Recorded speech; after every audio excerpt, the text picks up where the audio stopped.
What is up, everyone? My name is Jay. Today I'm going to be showing you guys how I produce demos and song ideas and so on using the iOS app GarageBand on my iPhone 7 Plus.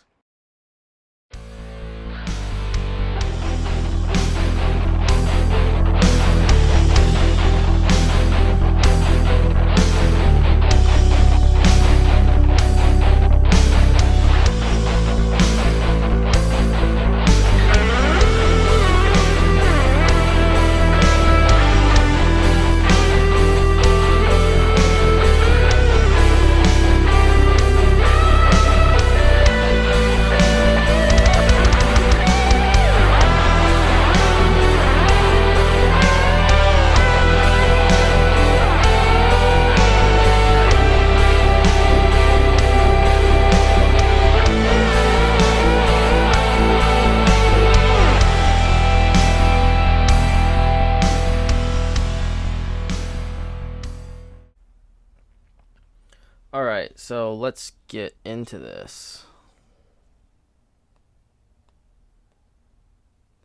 So I open up GarageBand and here we go.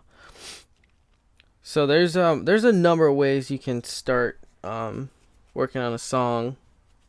I mean, that's probably not news to you guys if you guys are into music and you like write stuff. But this song basically started with a bass line and the drums. So I'll just show you guys what that sounds like.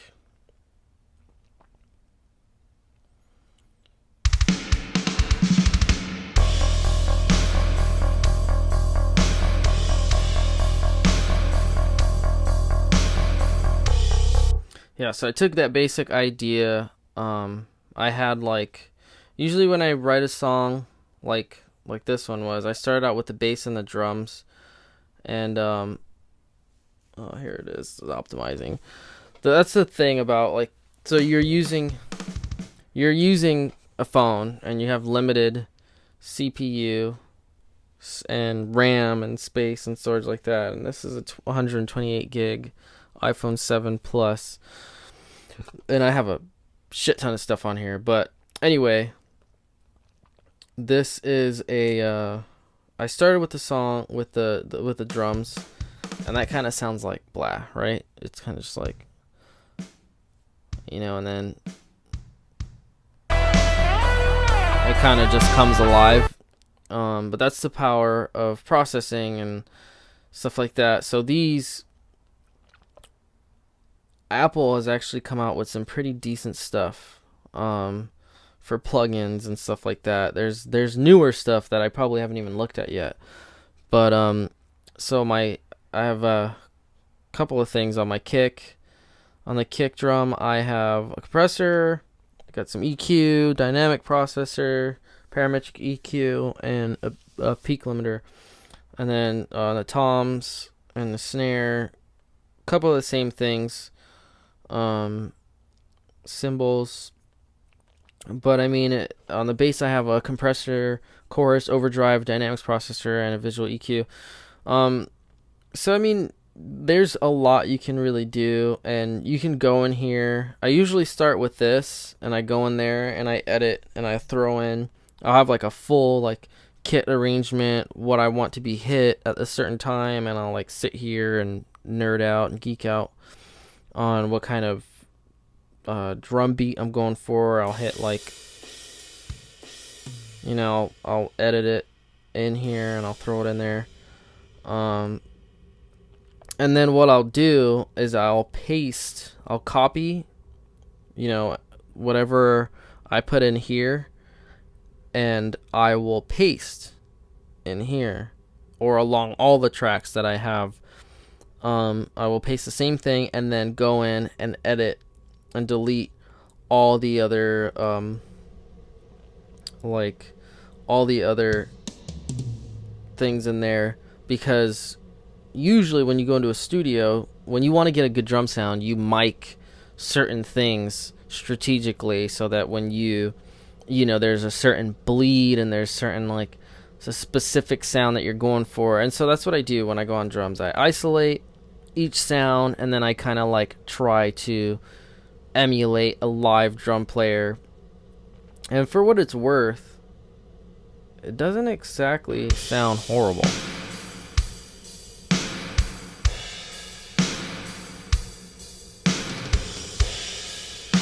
And my toms are like super quiet for some reason.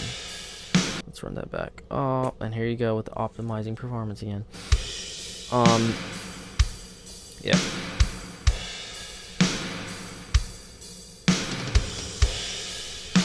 Yeah, it sounds pretty good to me. So yeah, not a bad drum sound. Is it Pro Tools? Is it Easy Drummer? Is it Superior Drummer? No, it's not. And I'm not gonna lie to you. There's times where I like try to get drum sounds and it's like super hard and like tedious, and I'm just like, why can't I just freaking have enough money to buy a Mac now? But you know, you do with what you have, and I love doing music, so this is what I do. So that's my drum sound. Let me isolate this bass sound for you.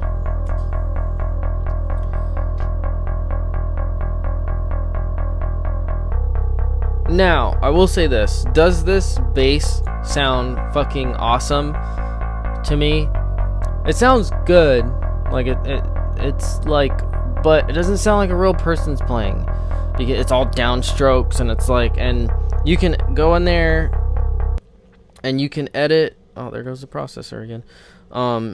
You can edit it and like whatever note you want it to hit, when you want it to hit it, and you can go in there and do all that stuff. But you can't add any articulation. Like, is it being finger picked? Is it being picked with a pick, or is it like slapped, or is it like, you know, like, are they doing upstrokes, downstrokes, any of that? You can't really get that. And like, as far as it sitting in the mix, oh, there it goes again.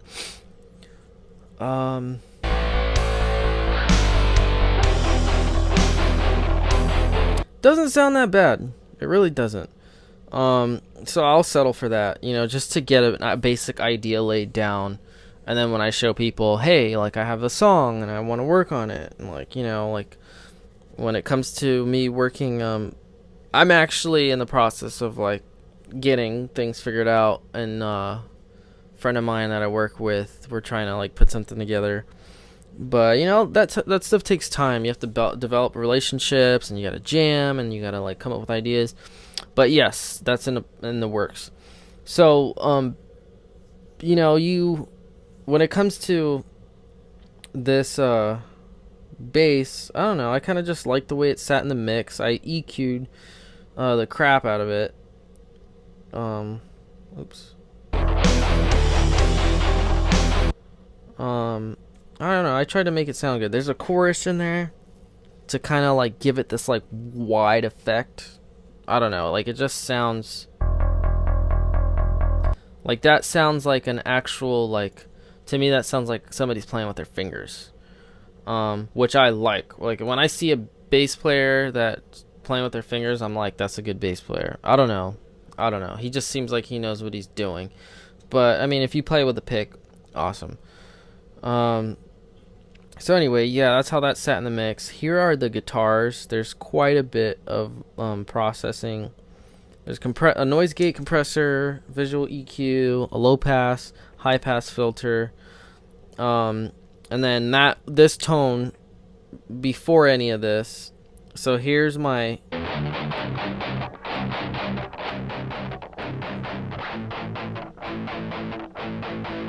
that's unprocessed.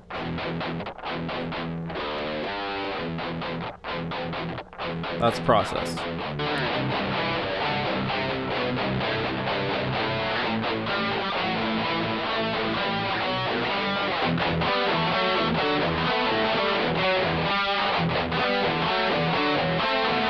And this is in the mix.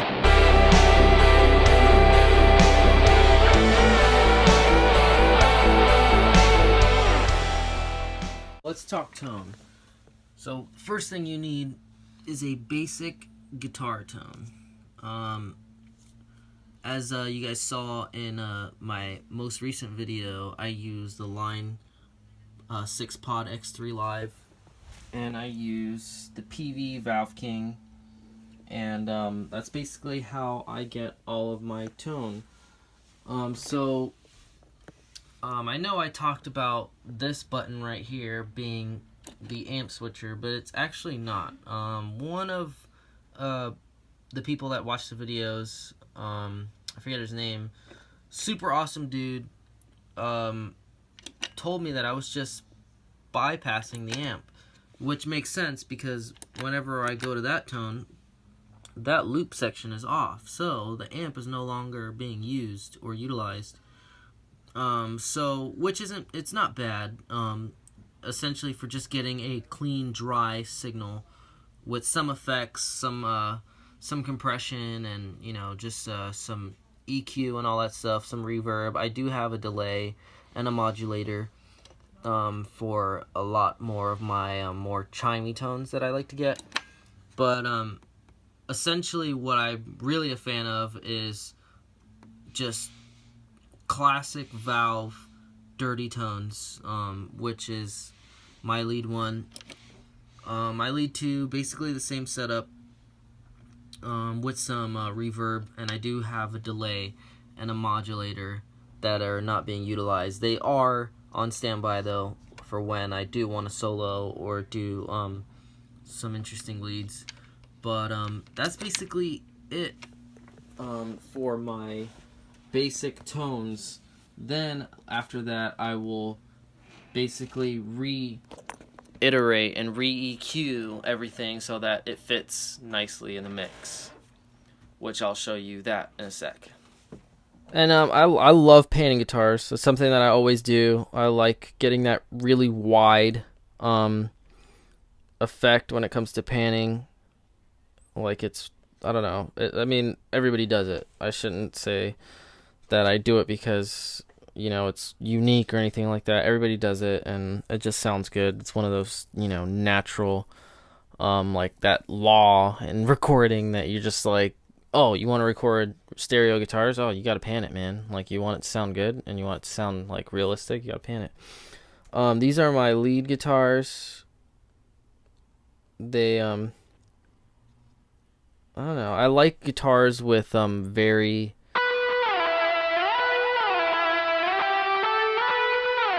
I mean, I guess it kind of just depends on the song.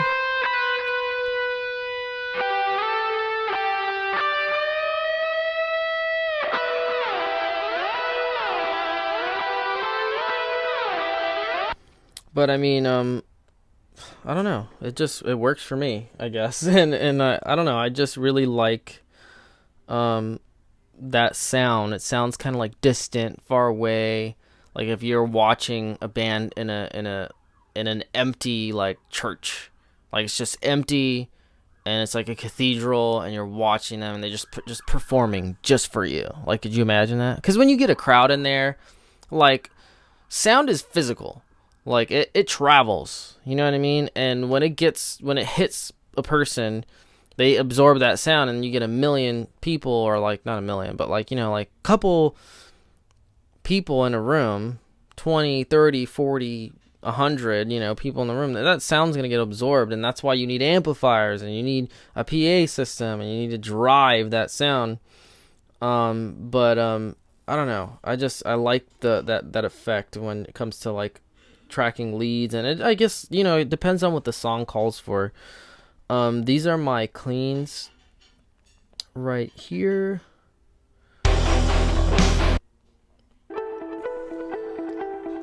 So very kind of just like there, not really like present in the mix. Like when you look, you can hear it. But I like kind of how it just.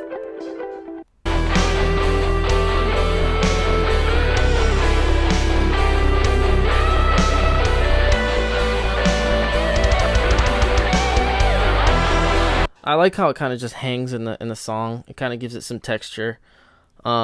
Very busy section right here. This is just a demo, but I mean, I plan on doing more with this song eventually. I kind of just like in this section, it kind of just hangs. It really grooves the song.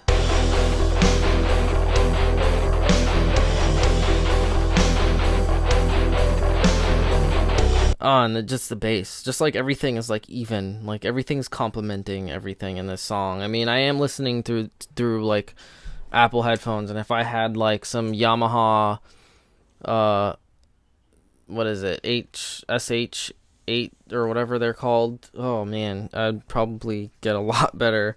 I mean, those sound like crap too in comparison to like the Atom A7Xs. You know, like I remember Chris Pickett had those in his studio, No Boundary Studio. I worked with him, and those sounded fucking killer, you know. But he was in the market for some Yamahas, and it's like, I don't get it. Like, everybody says they're not the best, but like everybody has them. They're like a studio standard. But yeah, I mean, you know, I guess they just help like bad sounds stand out to you more, so you know what to get rid of. I guess, I don't know. I mean, that's kind of a good weapon. That's like a magnifying, like it's like a shit magnifier, I guess you could say. And like a lot of people use those, you know, like Fluff uses them.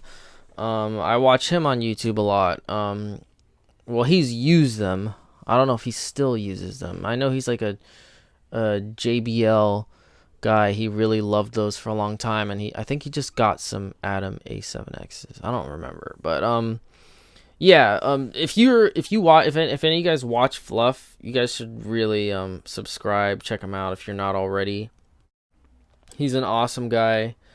I've learned a lot from him. Rick Beato too. Love that guy. I watch him like every day.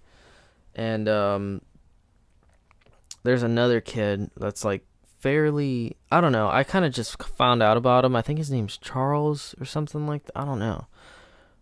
But he's in a band, or he just started like his own thing. I saw him on Instagram. That's how I found him.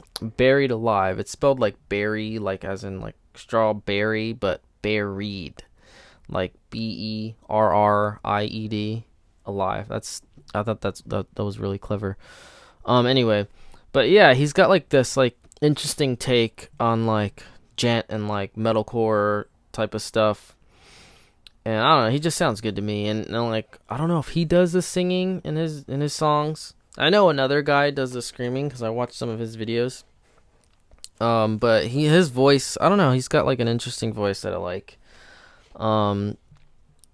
But yeah, I mean, I've learned so much from these guys, and mixing through headphones like these, I feel like I feel like that's kind of helpful. Like you kind of have to be able to listen. Granted, if I had all those expensive monitors, I would still go back to headphones. I would try everything. Even if I had like really expensive monitors, I would try to monitor through everything. If I had some AX7s, I'd check those out, listen to the mix through that. I would listen to them through the Yamahas or like JBLs, and then I'd put these on to make sure that if somebody's listening to them, it sounds good. I don't know. That's just me. But anyway, back to my rant. No, but working at a studio, you kind of learn a lot of different things, tricks, and you know, if you don't have a lot of money and you're looking to start like at least demoing and recording your own sound, or you're trying to figure out how you want to sound within a band, like this is the way to go. GarageBand is a really good way for you to kind of just like explore your musical talent, tastes, career, whatever you want to call it. It's very I don't know, it's therapeutical for me. Like I go to work and I come home, and sometimes I like write a complete new song in a day, or sometimes it happens in a week. The point I'm getting at is you can do this. It's straight up like the easiest thing to do. You can track real time, and like as if you have like an idea that you've kind of laid out on there, you can edit it all. You can I didn't even show you that. Let me show you that real quick. So you can come in here and you can edit each beat, each note. Like I said, I started with a basic drum track, and I like kind of like edited everything, laid down the basic idea, and initially it sounds like crap. I'm not gonna lie to you, you know. But then you throw everything into a mix, and it sounds phenomenal. It's like shocking. And you know, if you're looking to do music, you can totally do this for now until you're looking to get serious and you have the money, and you know, you're willing to pursue it with like a group of people, and you got a band together, and you want to produce your ideas to be able to show it to them. You can totally do it. I'm trying to do it anyway. I'm doing it. I've been doing it. That's how I did it. I remember when I went to the studio, when we first like started we were wanting to work with Chris. We hit him up, and we showed him some of our stuff, and he was like, man, that sounds good. And then I told him I produced the demos on my phone. He was like, you did this on your phone? I'm like, you did this on your phone? And I was like, yeah. And he was like, this is better than some of the stuff that people send me from like Logic 10 or like Pro Tools from like a MacBook. And I'm like, thank you. But I mean, it depends on your ear, you know. You want to produce a good sound, and you want to sound good, you know what I mean? You want to get it as good. Like, imagine, I think to myself, like, I'm not bragging, but it's like, it sounds good right now. Imagine, like, I'm just preparing myself for when I get, you know, like a good setup. Like, once I have a MacBook, and like once I have, you know, I have enough money to invest in like some good preamps, and like, I don't think I'm going to use this interface. This interface right here is it's a Focusrite Solo, and like it's working. It is working, but it's a funky setup, you know what I mean? It's a little deviant. I'm running through this, and then the output from this Behringer Eurorack MX1604A. I'm literally just reading the model number on that. And it's running out of the output. My mic, this is the guitar input. This is my mic that I'm talking to you guys through right now. There's nothing in here. This one's coming from the wireless unit, the Shure wireless unit right there. That's off. I'm not using that. And the output's going into the interface. And yeah, it's just, I don't know. It works for me, and that's what I'm using now. But once I have, like, I want to get the Focusrite Scarlett, like a Thunderbolt input for computers, and use that. I want a good compressor. I want a good couple of things once I start. Like, I really, like, eventually I want to mix other bands and, you know, get a pretty good, you know, like, studio setup. I mean, I feel like if you're a real musician, and I mean, if you're a musician and you just want to stick to playing guitar, you know, that's cool. But I mean, like, I feel like if you're a real musician and you really love music, there's kind of like an evolution in your life that happens, and eventually you stop going from like, oh, I just want to play at venues, to like, yeah, I want to play venues. I still want to play venues. I still want to play in front of people. I still want to meet people. I still want to travel the world. But I just like making music. Like, I love making music. I could do it. Like, my wife Steph seen me sit on my phone all day, just for a demo. And it's just, I love it. It's fun. It, you know, it, like, there's a lot of things. It's introspective. Like, I love writing music. It helps me think about my life. It's therapeutic for me. It helps me make decisions. You know, it helps me think about real life. You know, life's not always great. Life's not always peachy. And it's helpful to have something to do to kind of like work through things. Even though you're kind of like doing something else and you're not necessarily focused on that thing, I feel like that's where it's therapeutical. Because sometimes you kind of just, when you run into a problem, kind of have to be able to back away from it, do something else, and then come at it with some new perspective. And that happens with songs, that happens with like an argument you gotten with whoever.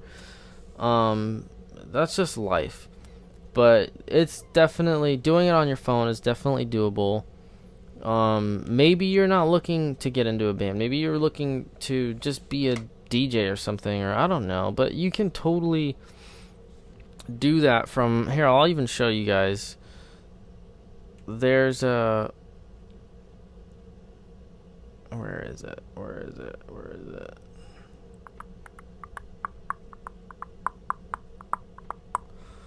Oh, what the hell? I'll just show you this.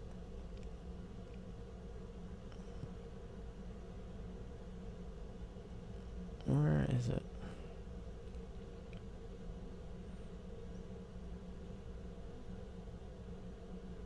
Oh, here it is. So like you can come up with some pretty decent, like, granted this took me hours to make. Like I had to edit all of these instruments. But it doesn't sound bad. You know what I mean? Like,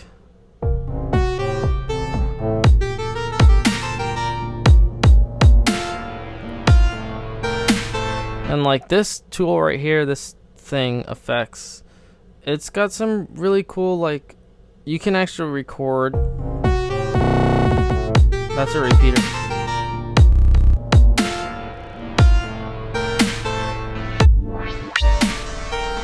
And you can do a whole bunch of stuff on here.